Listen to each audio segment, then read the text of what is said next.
Well, good morning. It's really lovely to see you all here, and a really good start, I think, of half-term for the children that I can see here. And I want to talk about children and young people today because we often say in this country, and we genuinely mean it, that we want every child to go as far as their talent or ability will allow them to have a really good chance in life. But it doesn't always work like that. And we've got to confront that reality. I was lucky, I was fortunate. I was the first in my family to go to university. But it didn't work even in my family, because for my brother, who had difficulties learning, it didn't work for him. And that's the same for hundreds of thousands of children, year on year. The system doesn't work for them. And actually, they don't have the chance to go as far as their talent or ability would actually allow them to go. They don't get the chance to fulfil their potential. And we have to fight for those children. We have to fight for those young people. We have to show that we're on their side and we're a government that is fighting for them, that we're their government in many respects. Now, good things have happened in schools in terms of standards. The last Labour government put in place the framework for that, and that's been built on, and we need to acknowledge that. But it still doesn't work in the way that it should. I want to go back to my family again because, as I say, I was fortunate. I was being fast-tracked through the system to get to that university place. It was the most incredible experience to go from a village on the Surrey-Kent border to the city of Leeds to go to university and to set me up for a legal career. A really fortunate chance for me to fulfil potential. But for my brother, as I say, had difficulties learning. The system did not work for him. He got put to one side. He got forgotten. He didn't get the support that he needed. And he had to fight every single day just to count, to be seen, to be taken into account. And one of the things that's etched on my mind is something my dad said to me over and over again when I was growing up. Because as I was going through the system, he said to me, "You're not doing any better than Nick, your brother. Nick is doing just as well as you." Because he wanted to instill in me that everybody should have the same chance, that everybody should be gauged by their own ability and have the ability to have that push through. And we need to do that now. Now, it's got better. I don't doubt that from when I was growing up. But is it really true? Do we put equal worth into children and young people who don't want to go to university? Do we really, really value apprenticeships in the way we should? I think apprenticeships are brilliant, by the way. I'd really champion them. I think it's fantastic to leave school and go into an apprenticeship, which is just as skilled, uses just as much brain power, allows children to really show what they can do. But do we really value it? When we talk about what our children are doing, do we really value and talk up apprenticeships in the same way? Because I don't think we do. I don't think that we do. We still have this tilt in the system that suggests university is one thing and apprenticeship is the other. That's not true. It's not right. I don't believe in that. And we need to level this up. We don't believe enough in work, the power of work, what people can do at work. We don't talk this up enough. And so we need to change the system. We need to fight the system. We can't be complacent about this and simply say, well, it's all right, we shrug our shoulders. We've got to fight, fight, fight for the children and young people who need our assistance to make sure they can go as far as their potential and their talent and their ability would take them. So we're fighting for them. And we're about to do a white paper which is where governments get to set out their proposals about how we make education more inclusive so that every child gets that chance, whatever their background and whatever their ability, they get that chance to go as far as they can on their own abilities and their own talents. So that's what we're pushing forward.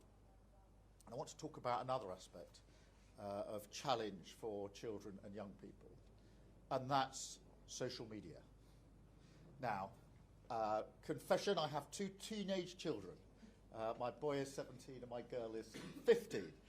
So I see this in the way many, many parents do. with a real sense of concern about the time that's spent on social media, the content that's available on social media, the addictive nature of a lot of what's happening on social media, the way it draws children in and takes away other aspects of their growing up because it's all online, it's all on their phones or their screens in front of them. I don't think there's a parent in the country who isn't worried about this, by the way. I really don't. Everybody's worried. And they feel, how am I supposed to police this on my own as a parent? And it's very, very difficult. And we as a government need to be up there alongside parents, providing leadership and support for them when it comes to social media. And we will. Now, we've already announced that we're going to do a consultation on banning social media for under 16s. And that will start very soon. But I'm really clear, the status quo, things as they are now, is not good enough. Nobody can make the argument that things can be left as they are. They can't, they're not protective of children, and we intend to act. But what we're doing now is taking the powers available to make sure at the end of that consultation we can move really fast. Because what can happen with governments, you saw it with the last government, we had an Online Safety Act, which is good because it restricts what's available online. The trouble is it took 8 years from the original idea to get to an outcome. We can't have 8 years when it comes to social media and whether we ban it or massive restrictions in place. So we've taken the powers now, we're taking the powers to make sure we can act within months, not years.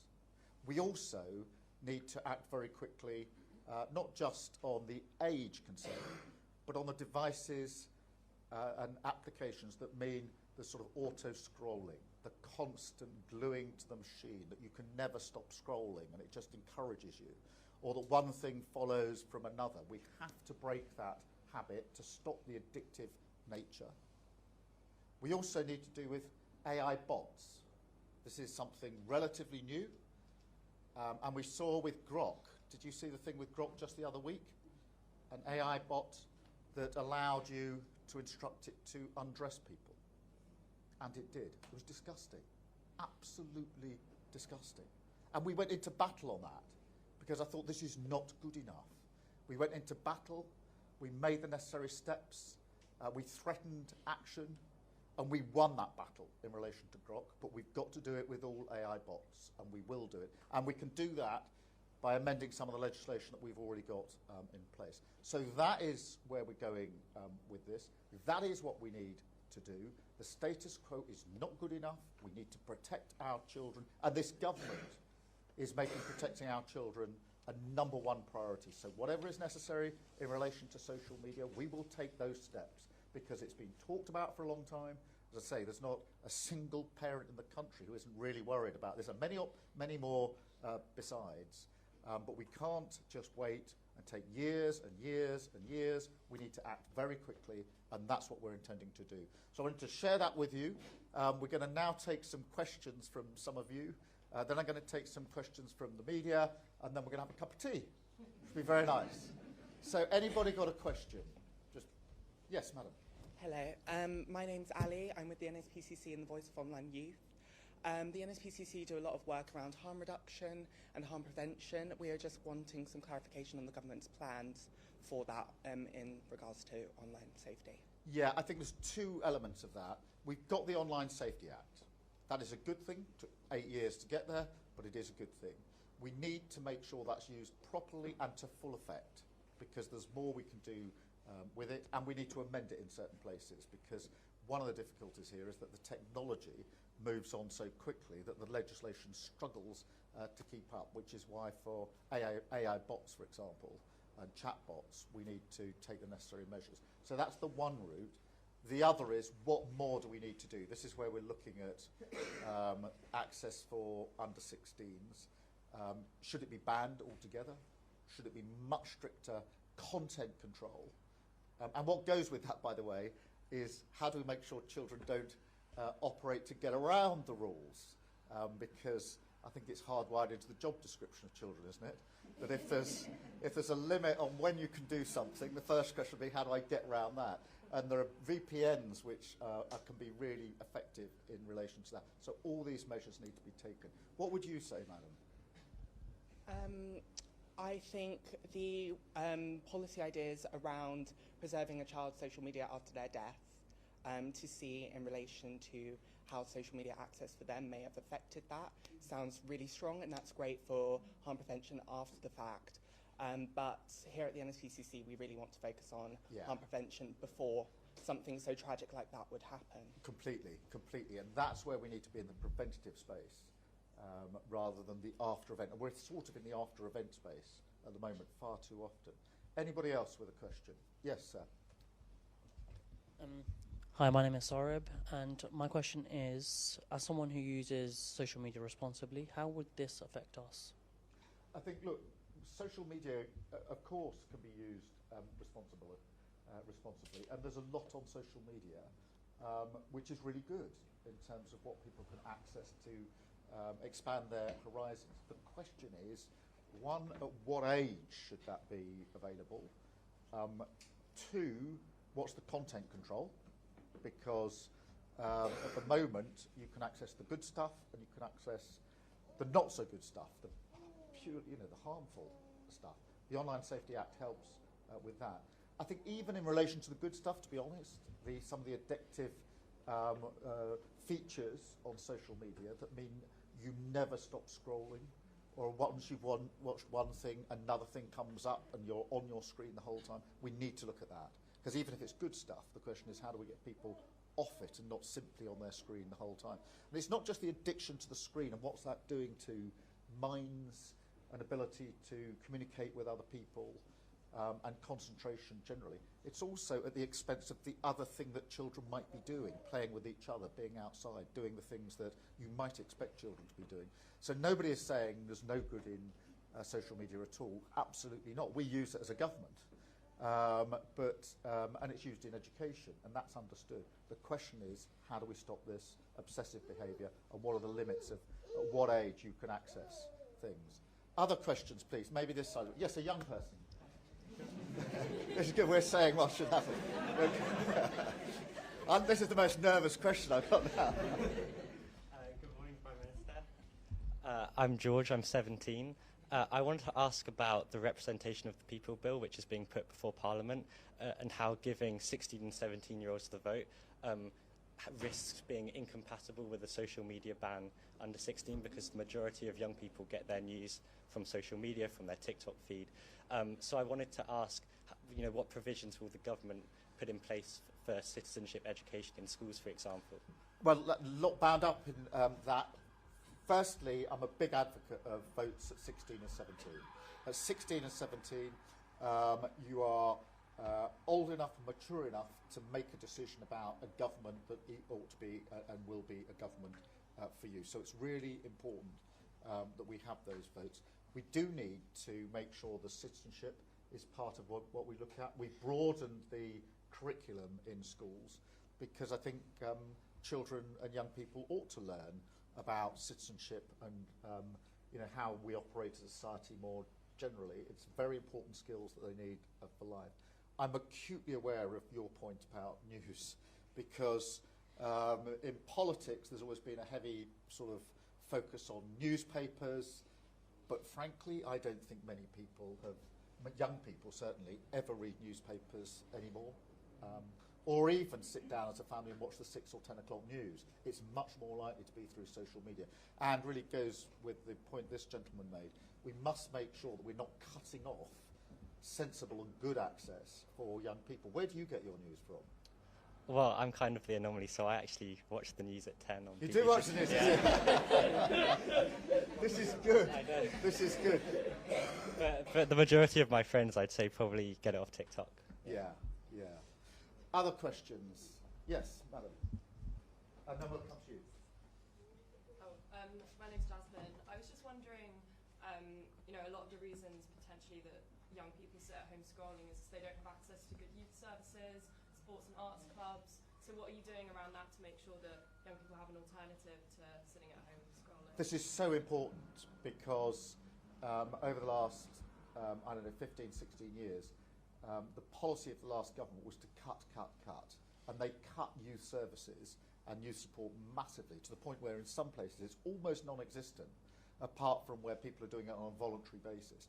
We need to turn that back around, and we've just published our youth strategy, which absolutely makes it clear that those services, that support needs to be there in every single place. And it may be sport, it may be clubs, it may be the ability to play music and do things together in a way that isn't available at the moment. Hugely important.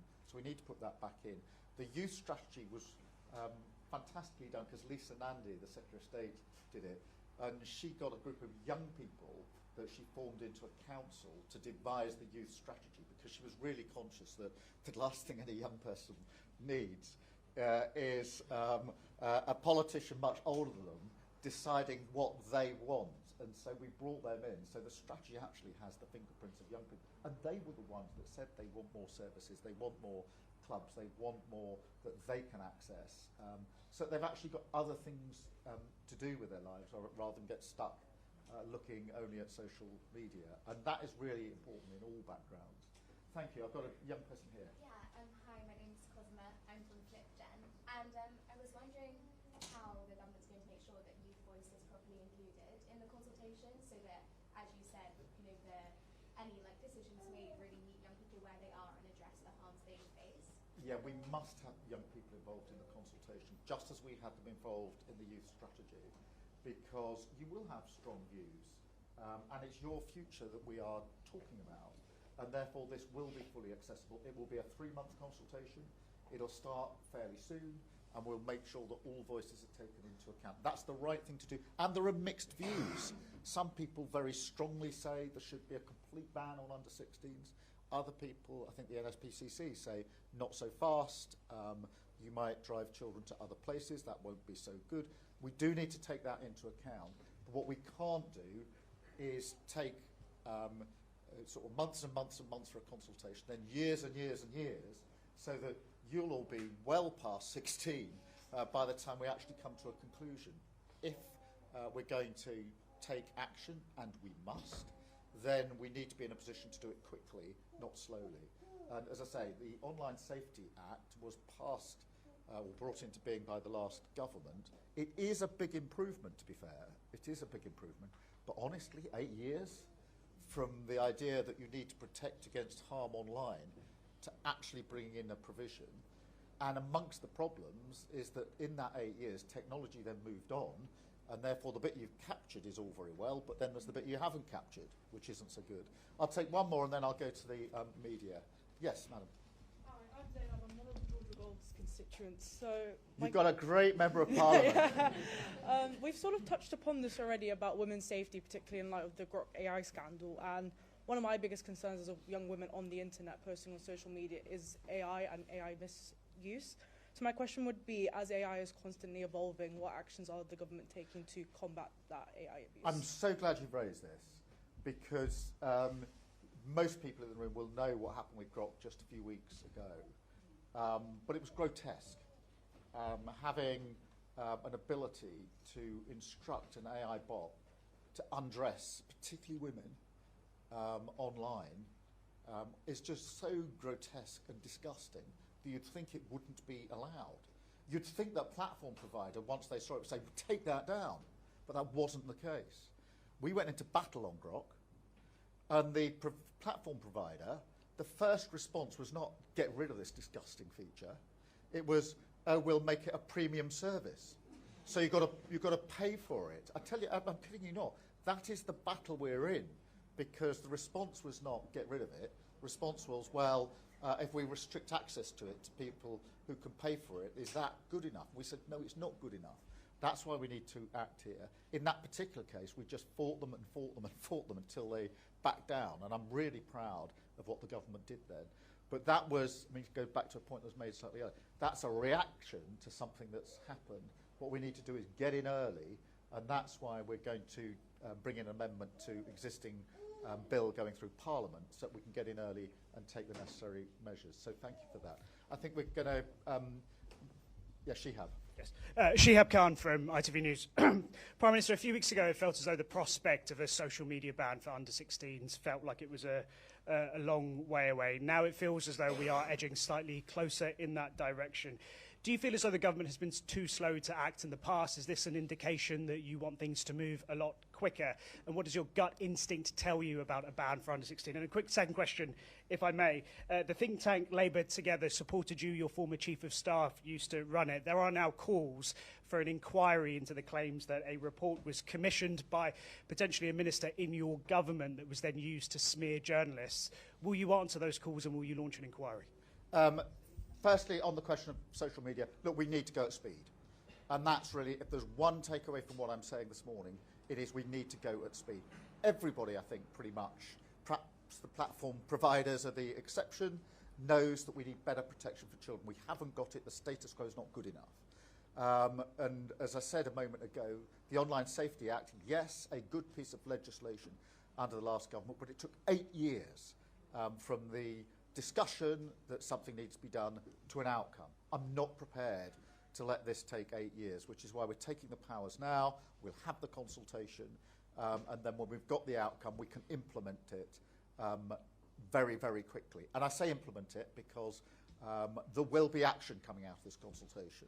There is no way we have a consultation here and conclude that the status quo is fine. Things don't need to change. They don't protect children enough. We need to take action to fight for those children and fight for their parents, frankly, because a lot of parents feel, I'm left to police this on my own. How am I supposed to do that? I need a government that's up there with me. So yes, absolutely, we want to go more quickly. In relation to the consultation, look, I'm open-minded about it. I can see the argument for a ban. I can see the argument that a much more restrictive content-based approach, which doesn't necessarily cut out news and useful information. I think we need to test those options in the consultation, but whatever the outcome, it can't be nothing. It can't be the status quo. We have got to act to protect children. We've got to act, frankly, to help parents and carers who are all really worried about this in relation to their own children and the children they know, and they want to know the government's on their side and it's going to come up and show leadership and support to them in what they need to do. In relation to your second question on Labour Together, there will be a Cabinet Office investigation into the allegations, and quite right to, and so that is already in place. I didn't know anything about this investigation, and it absolutely needs to be looked into, so the Cabinet Office will be establishing the facts. Thank you, and I think I'm taking a second one from Chris.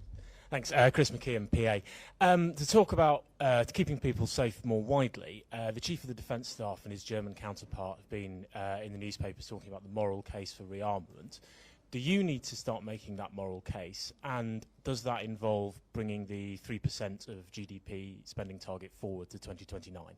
Well, thank you for that. You will have seen over the weekend, I was making the argument at the Munich Security Conference that we, the UK and Europe, need to step up when it comes to defence and security.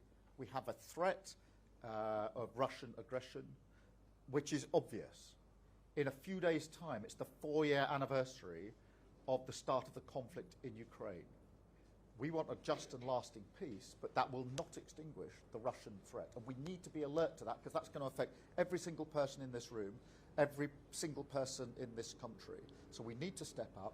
That means on defence spending, we need to go faster. We've obviously made commitments already in relation to that.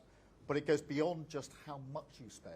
It's also whether you coordinate and collaborate with other like-minded countries, particularly in Europe. And that's the case I've been making, which is that in addition to how much you spend, it's got to be how you work together as a group of countries. How we make NATO stronger, a European NATO, if you like.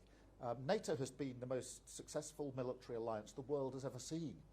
Countries which, across the continent, used to be on the battlefield against each other for centuries, now stand together, ready to defend each other. That's what we need to build on. That will affect every person in this country, and that's where I'm absolutely determined that the United Kingdom will show the leadership that's necessary. thank you very much indeed. I think I'm now going to have a cup of tea. And I'm going here. Really, I may not have it. I may come to here. How are you doing? Nice to see you. Thanks so much for being here. How are you?